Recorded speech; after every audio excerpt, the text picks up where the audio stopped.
बिस्मिल्लाहिर्रहमानिर्रहीम। अस्सलाम वालेकुम नादरीन, आप यूट्यूब चैनल देख रहे हैं। मैं इमरान खान हूँ। नादरीन, आज फिर पाकिस्तान तहरीक इंसाफ के लोग इमरान खान साहब से मिलने की कोशिश करेंगे और आज जुमेरात का रोज़ है, लेकिन मुलाकात बहुत मुश्किल है क्योंकि पॉलिटिकल लोगों को मिलने की इजाज़त दी नहीं जाती। इमरान खान साहब की सिर्फ 2 बहनें उन्हें मिल पाती हैं, या कोई वकील थोड़ी देर के लिए मिल पाते हैं, या बैरिस्टर सैफ, इन्हें इजाज़त होती है कि ये चाहें तो इमरान खान साहब से मिल लें। नॉर्मली जो पॉलिटिशियंस हैं उनको इजाज़त नहीं होती। अली अमीन गंडापुर साहब शायद मिलना नहीं चाह रहे। देखें, बैरिस्टर सैफ अगर मिल लेता है तो फिर अली अमीन गंडापुर को क्यों नहीं मिलने दिया जाता। अली अमीन गंडापुर को बैरिस्टर सैफ से, जो अली अमीन गंडापुर के अंडर काम करते हैं, उनसे पूछना चाहिए कि वो गिद्दड़ सिंगी बताओ जो आपको इमरान खान साहब से मिलवाती है और मुझे नहीं मिलवाती। तो मतलब साफ वाज़ेह है कि अली अमीन गंडापुर साहब मिलना नहीं चाहते और बैरिस्टर सैफ के ज़रिए से इमरान खान साहब को पैगाम शैगाम भिजवा दिया जाता है जो भेजना होता है। बहरहाल मामला तो ये हैं कि अब दोबारा कोशिश की जाएगी और चीज़ें इस जगह पे हैं कि मुझे नहीं लगता कि मुलाकात होगी, और अगर हुई भी तो उसमें से कोई आउटकम आज के दिन में आएगा। पाकिस्तान तहरीक इंसाफ अपनी तहरीक का मोमेंटम बना रही है और साथ ही साथ जो तहरीक तहफ़्फ़ुज़ आईन पाकिस्तान है उसकी तश्कील नौ की गई है। उस हवाले से जो खबर मेरे पास है उसमें सलमान अकरम राजा साहब ने बड़ी इंपॉर्टेंट बातचीत भी की है। वहाँ पे जो दीगर लोग हैं उन्होंने भी बातचीत की। अब जो इसकी फॉर्मेशन है वो ये है कि महमूद खान अचक से ही इसके चेयरमैन हैं तहरीक तहफ़्फ़ुज़ आईन पाकिस्तान के। अलामा राजा नासिर अब्बास वाइस चेयरमैन है। मुस्तफ़ा नवाज़ खोखर भी वाइस चेयरमैन है। अख्तर मैंगल साहब भी इसके वाइस चेयरमैन है और जैन शाह वाइस चेयरमैन है इसके, और असद कैसर इसके जनरल सेक्रेटरी हैं। साहबजादा हामिद रज़ा इंफॉर्मेशन सेक्रेटरी हैं। अखूनज़ादा हुसैन जो हैं वो तर्जुमान हैं। पाकिस्तान तहरीक इंसाफ की जानिब से सबसे सीनियर ओहदा असद कैसर साहब के पास है। आजकल वो पाकिस्तान में नहीं है, वो बरतानिया में है, और जब वो पाकिस्तान वापस जाएंगे तो वो अपनी जिम्मेदारियां संभाल लेंगे। तो यहाँ पे जो रिस्पॉन्सिबिलिटी थी इन चीज़ों को बताने की, वो पाकिस्तान तहरीक इंसाफ के सेक्रेटरी जनरल जो हैं वो सलमान अकरम राजा साहब ने अदा की। सलमान अकरम राजा साहब ने कहा कि कहा जाता है कि पाकिस्तान की तारीख ऐसे ही हमेशा इलेक्शन लूटे जाते रहे तारीख में भी, लिहाजा आप भी चुप हो जाओ। मगर हम खामोश नहीं होंगे, ना हमने होना है। हमने तारीख बदलनी है। पाकिस्तान के करोड़ों नौजवान इस तारीख को नहीं मानते कि 78 साल से इलेक्शन लूटे जा रहे हैं। ये मुल्क शुगर माफिया, सीमेंट माफिया के लिए काम कर रहा है। आज का नौजवान जानता है कि मुल्क के साथ क्या हो रहा है। चीनी को देखें, कल सस्ती बरामद की गई और आज महंगी दरामद की जा रही है, यानी सस्ती बाहर बेची गई और आज महंगी वापस मंगवाई जा रही है। पेट्रोल की आलमी कीमतें देखें, पाकिस्तान और आलमी सतह पर 15 रुपए का फ़र्क है। ये किसको फ़ायदा पहुंचाया जा रहा है? इसका फ़ायदा इसी को होता है जो जमहूरियत नहीं चाहता। वैसे मैं हैरान होता हूँ सलमान अकरम राजा साहब की इंफॉर्मेशन पे भी कि आलमी सतह पर पाकिस्तान का 15 रुपए का फ़र्क है। उन्होंने सिर्फ ये बताया, उन्होंने ये नहीं बताया कि इमरान खान के दौर में जब $100 से भी ऊपर का बैरल था, $125 तक का गया, तब पेट्रोल कितने का था और आज आलमी मंडी में कितने का है और पाकिस्तान में कितने का है। मेरे ख्याल में डाटा को सिंप्लीफाई करना चाहिए आम लोगों के लिए। अगर आप इस तरह देखें तो इमरान खान के दौर में पेट्रोल की कीमत आज के दौर से आधी से भी कम थी। आज के दौर में आधी से भी कम थी, यानी जितने का पेट्रोल आज शहबाज शरीफ खरीद रहे हैं, अगर इतने का पेट्रोल इमरान खान खरीदते तो पेट्रोल 100 रुपए लीटर होता। लेकिन इमरान खान ने पेट्रोल खरीदा बहुत महंगा, बेचा बहुत सस्ता। आज के दौर में पेट्रोल खरीदा बहुत सस्ता जा रहा है, बेचा बहुत महंगा जा रहा है। यानी इमरान खान के दौर में जो पेट्रोल की कीमत थी, अगर उसकी जगह पे आज वाली पेट्रोल की कीमत होती तो उस दौर में पेट्रोल की कीमत क्या होती? 100 रुपए लीटर उस हिसाब से। लेकिन मेरे ख्याल में आम आदमी को समझाने के लिए ये एक सिंपल तरीका मैंने आपके सामने रख दिया नादरीन। अब एक और चीज़ मैं आपके साथ शेयर करना चाहता हूं कि जो 9 मई के गवाह हैं वो भाग रहे हैं। 9 मई के गवाह भाग रहे हैं और वो कैसे भाग रहे हैं ये खबर आप देखिए। इससे पहले मैंने आपको बताया था कि वो पुलिस वाला जो मरकजी गवाह है इस सारे केस का, उसके बारे में पता चलता है कि वो उस दिन छुट्टी पर था और बाकायदा रोजनामचे के अंदर ये लिखा हुआ है SHO की जानिब से कि ये आदी मुजरिम है छुट्टियां करने का, जब तक SP के सामने पेश नहीं हो जाता तब तक इसको ड्यूटी पे नहीं आने देना, इसकी माफ़ी नहीं होनी। तो एक ऐसा पुलिस वाला जो आदी मुजरिम है छुट्टियां करने का, उसको आप दबाव डाल के कि तू तो मुअत्तल होने वाला, जो मर्जी काम उससे करवा ले, तो इन्होंने उसको ऐनी शाहिद बना दिया। अब गवाह आगे आगे भाग रहे हैं और जज पीछे पीछे। ये मैं एक खबर आपको दिखाता हूं, ये एक वारंट गिरफ्तारी है और ये काबिले जमानत नाकाबिले जमानत है। काबिले जमानत को छोड़ दिया, नाकाबिले जमानत पे गुड लगाया जज साहब ने, और उन्होंने कहा जी नाकाबिले जमानत वारंट गिरफ्तारी है, तामील करवाए SHO थाना सरवर रोड, और आगे जो गवाह है उनका नाम लिखा हुआ है, और मंदरजा झेल गवाहान को गिरफ्तार करके मोरखा 7/17 को अदालत हाजा में पेश करें, यानी 17 जुलाई को अदालत में पेश करें, और अदम तामील वारंट मुतल्लिका SHO खुद पेश अदालत हों। यानी अगर वो तामील नहीं करवा सकता, वो पेश नहीं कर सकता गवाह को, तो फिर SHO खुद पेश हो अदालत में आके। गवाह भाग गए 9 मई के, जो बच गए वो 2 नंबर निकले। 9 मई का तो सारा बयानिया दबड़दूस हो गया। सिर्फ अदालतों में जज ही घसीटते फिरते हैं 9 मई को कि कुछ ना कुछ करके, जितना उन पे दबाव है बेचारों पे, जजों पे एस्टेब्लिशमेंट की जानिब से, वो बेचारे 9 मई को एक केसेस को पीट रहे हैं, लकीर पीटते जा रहे हैं, कभी घसीट के इधर ले जाते हैं, घसीट के उधर ले जाते हैं। जज भी बेचारे हाथ जोड़ के बैठे हुए कि इन केसों के पल्ले कख नहीं, हमें बंदे छोड़ने पड़ेंगे, फॉर गॉड सेक अदलिया की थोड़ी सी इज्जत रहने दें।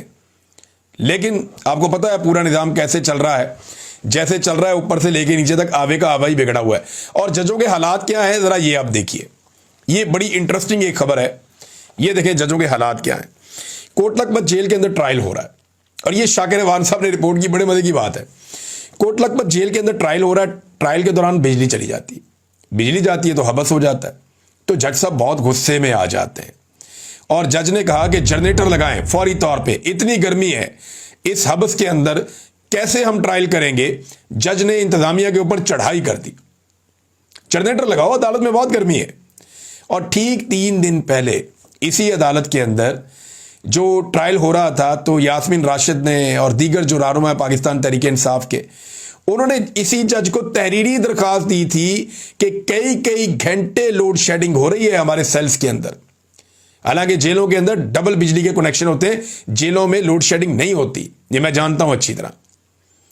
ये नवाज शरीफ भी अंदर रहे, जरदारी भी अंदर रहे, बाकी लोग भी रहे, उन्होंने कभी लोड शेडिंग की शिकायत नहीं की।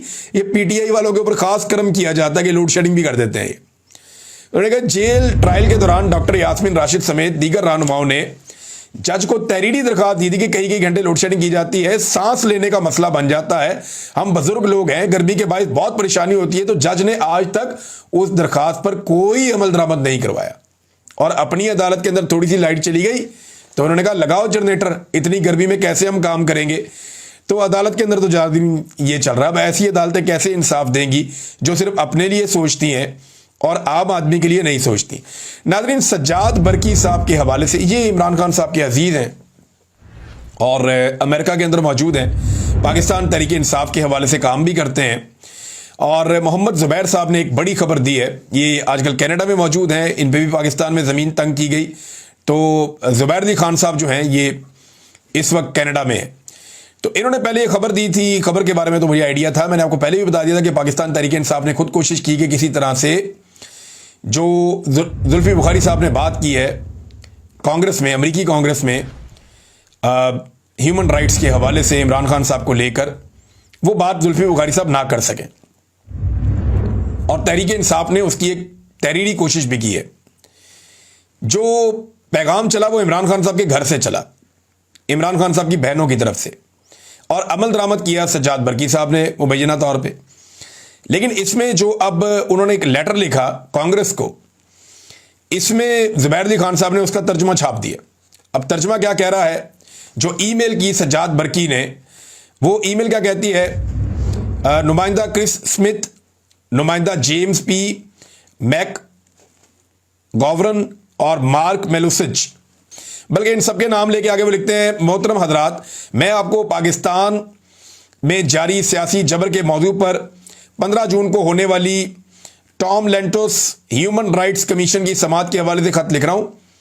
अमेरिका में कायम पाकिस्तान तहरीक इंसाफ के ऑफिस ऑफ इंटरनेशनल चैप्टर्स का सेक्रेटरी जनरल होने के नाते मुझे हमारे कैद चेयरमैन इमरान खान के अहले खाना की जानिब से रब्ता किया गया है, जिन्होंने उनकी इस समाअत में नुमाइंदगी के हवाले से शदीद तहफ़्फ़ुज़ात का इज़हार किया है।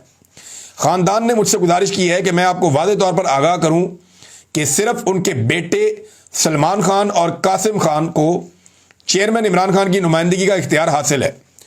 खानदान इमरान खान की जानिब से बात करने का किसी और को मजाज नहीं समझता।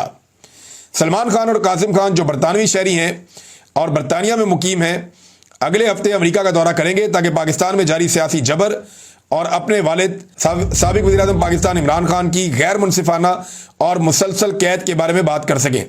वो टॉम लेंटोस कमीशन के मेंबरान से मुलाकात के लिए बखुशी तैयार हैं ताकि चेयरमैन इमरान खान की मौजूदा सूरत हाल और पाकिस्तान के मौजूदा सियासी फौजी निज़ाम के मज़ालिम पर रोशनी डाल सकें। मैं इस मामले में आपकी तवज्जो और गौर का मुंतज़िर हूँ।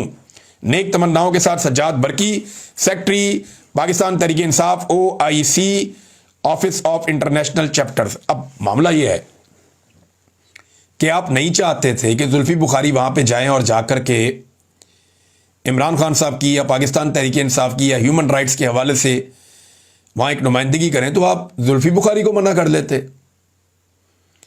आपको उन्हें लेटर लिखने की क्या जरूरत थी? वैसे ये बड़ी अजीब बात है। यानी एहतजाज करना हो तो पाकिस्तान तहरीक इंसाफ के लोग करेंगे, जिस जगह पे भी निकलना हो तो इन लोगों ने तो बड़ी कुर्बानियां दी हुई हैं। जुल्फी बुखारी तो पाकिस्तान वापस भी नहीं आ सकता, सब जानते हैं। और ये भी सब जानते हैं कि कासिम सूरी भी पाकिस्तान वापस नहीं आ सकता इस वक्त, और मुराद सईद भी मंजिल-ए-आम पे नहीं आ सकता। और ये सारे लोग कीमत चुका रहे हैं इमरान खान से वफादारी की, और तो कोई ज़रूरत नहीं है, और तो कोई चीज़ नहीं है। इनके तो मामला सीधे हो सकते हैं अगर ये इमरान खान के साथ वफादारी ना करें। तो ऐसे लोगों के ऊपर इस तरह के शकूक व शुबहात का इजहार करना मेरी समझ से बाहर है।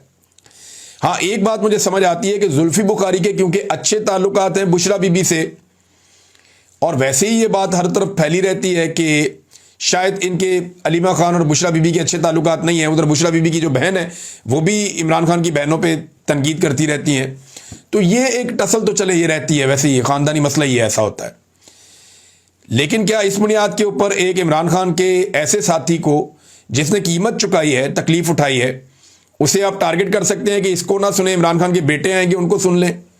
ये बात आपस में तय की जा सकती थी। ये तो इमरान खान साहब के मुकदमे को ख़राब और कमज़ोर करने के मुतरादिफ इसको समझा जाना चाहिए। बहरहाल इस हवाले से मेरे पास और खबरें भी हैं इससे जुड़ी हुई, और बड़ी इंपॉर्टेंट खबरें हैं। मैं आपको आने वाले दिनों में वो भी बताऊंगा। लेकिन अभी बलूचिस्तान के जो हमारे शहरी हैं उनके साथ बड़ी ज़्यादती हो रही है। एक तरफ बलोच अपने प्यारों के लिए इस्लामाबाद में आ गए, वहाँ बारिश हो रही थी, उनको उन्होंने तंबू लगाने तक की इजाज़त नहीं दी इंतज़ामिया ने।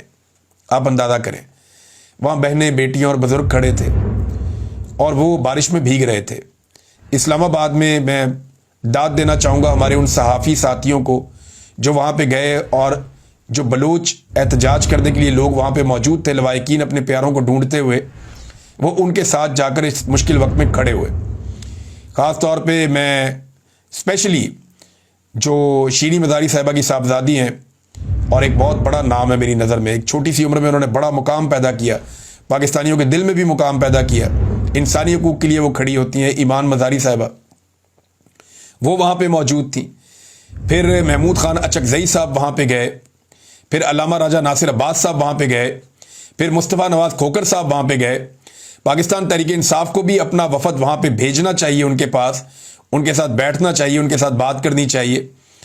असद तूर साहब को मैंने वहाँ पे देखा, दीगर सहाफ़ियों को बहुत सारे मैंने और भी वहाँ पे देखे। सबके मैं यहाँ पे किस किस के मैं नाम लूँ, इन सब लोगों का बहुत शुक्रिया। लेकिन इंतज़ामिया की आप देखें हठधर्मी कि वो उन्हें बारिश में भिगो रही है, वो बारिश में बेचारे भीगते जा रहे हैं और खुले आसमान के नीचे खड़े हैं। वो सिर्फ वहाँ पे क्या चाहते हैं, वो ये चाहते हैं कि यहाँ पे तंबू लगाने दें, और इंतज़ामिया कह रही है जी परमिशन लेकर आओ, नहीं तो प्रेस क्लब के अंदर घुस जाओ, नहीं तो ये कर देंगे। उनको धमकाया जा रहा है। 2023 में जब वो सर्दियों में आए थे तब उन्हें कितना मारा गया था, कितना टॉर्चर किया गया था, उनके ऊपर वाटर कैनन का इस्तेमाल किया गया था, बहनों और बेटियों के ऊपर रात के आखिरी पहर में। तो ये बड़ी तकलीफ दह चीज़ें हैं जो हम देख रहे हैं। लेकिन लोग अपने प्यारों के लिए इस्लामाबाद में आ गए हैं और वो प्रेस क्लब के बाहर बैठकर एहतजाज कर रहे हैं। बलूचिस्तान इस वक्त जल रहा है, जगह जगह पे फायरिंग के वाक़यात होते हैं।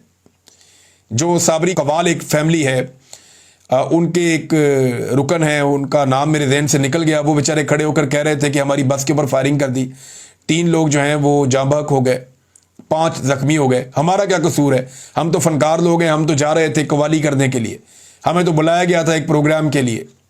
तो उनके साथ बड़ी ज़्यादती हुई। वो बेचारे रो रहे थे, बहुत परेशान थे, बैन कर रहे थे, अपने प्यारों की लाशें उनकी वहाँ पड़ी हुई थी। जगह जगह पे बलूचिस्तान में जो है वो कत्ल व गारतगिरी हो रही है, कोई सड़क महफूज नहीं है, कोई बड़ी शाहराह महफूज नहीं है, बहुत सारी जगहों पे रिट ऑफ द गवर्नमेंट ख़त्म हो गई है।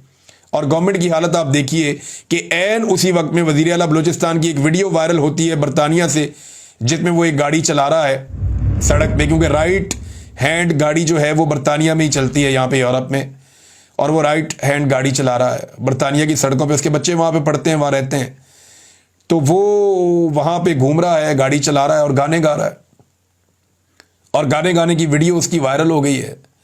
उसने बलूची के अंदर जो है वो म्यूज़िक लगाया हुआ है, साथ साथ गुनगुना रहा है, साथ साथ जा रहा है, वहाँ उनका मकामी म्यूज़िक है। लेकिन मैं हैरान होता हूँ कि इन लोगों को शर्म ही नहीं है कि कैसे लोगों को लाकर मुसल्लत कर दिया इस कौम के ऊपर, कैसे कैसे नमूने मुसल्लत कर दिए, बेड़ा गर्क करके रख दिया पाकिस्तान की एडमिनिस्ट्रेशन का। हमने ये तो सुना था कि लाहौर डूब जाता है, ये नहीं सुना था कि चकवाल भी डूब जाता है, मंडी बहाउद्दीन भी डूब जाता है, और अपर पंजाब के जो शहर हैं वो भी डूबना शुरू हो गए हैं। उधर चकवाल के अंदर गाड़ियों के डूबने के, पूरी पूरी गाड़ियां डूबने के मनाजिर आ रहे हैं, लोग डूबी हुई गाड़ियां पानी में से निकालने की कोशिश कर रहे हैं। ये भी हमने आज के दिन में देखा है। इंतहाई अफसोसनाक सूरत हाल है नादरीन पाकिस्तान में। बुशरा बीबी के हवाले से एक खबर मेरे पास आई नादरीन के, उनके एक भाभी और एक बेटी उनसे मिलने के लिए गई थी जब इमरान खान की उनकी बहनों से मुलाकात करवाई गई थी।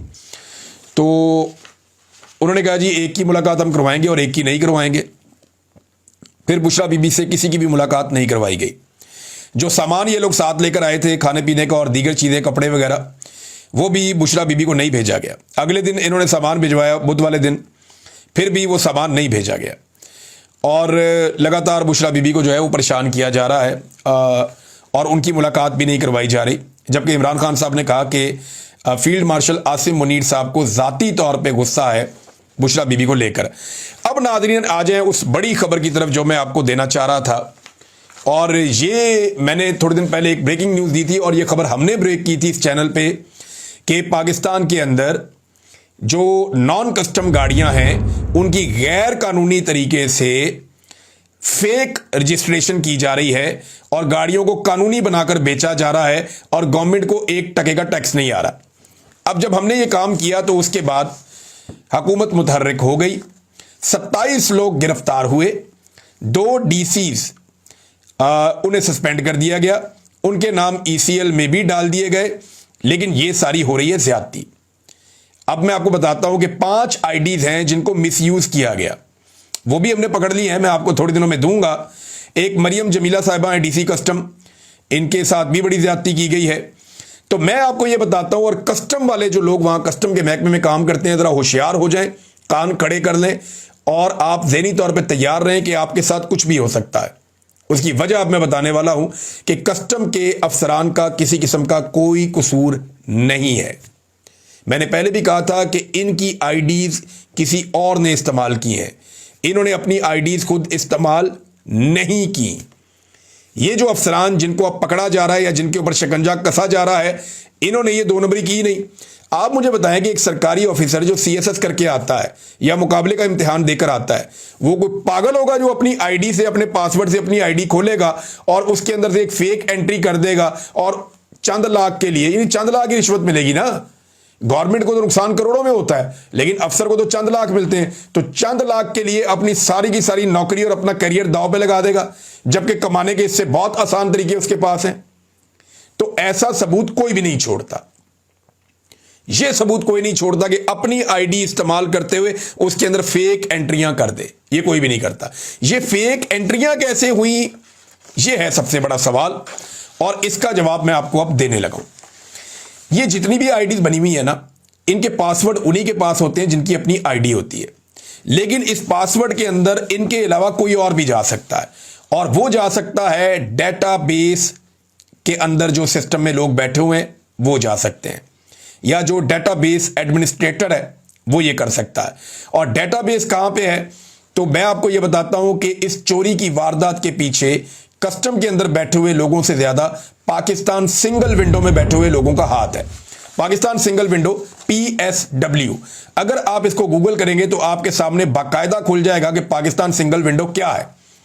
और यह खुद बताता है कि पाकिस्तान सिंगल विंडो एक मजबूत डिजिटल प्लेटफॉर्म है जो तिजारत में शामिल फ्रीकैन को मियारी मालूमात और दस्तावेजात को सिंगल एंट्री पॉइंट के साथ दाखिल करने की इजाजत देता है, ताकि तमाम दरामदात जो चीजें पाकिस्तान में मंगाई जाए या बरामदात या पाकिस्तान से बाहर भेजी जाए और ट्रांजिट से मुतालिक या जो चीजें पाकिस्तान के गुजर के दूसरे मुल्कों में जाती हैं, कोई जो रेगुलेटरी जरूरियात है उनको पूरा किया जा सके। यानी ये पाकिस्तान सिंगल विंडो वो है जो तजारत के मामलात को रेगुलेट करता है और इसके पास सारा डेटाबेस मौजूद है और इसके पास एक्सेस है कस्टम के डेटाबेस तक भी और इन तमाम आईडीज तक भी। अब इन आईडीज को इस्तेमाल किसने किया, इसका पता कैसे चलेगा? तो मैं आपको बताता हूं दो चीजें। एक चीज होती है जंप सर्वर और दूसरी चीज होती है एक्स फॉरवर्डर।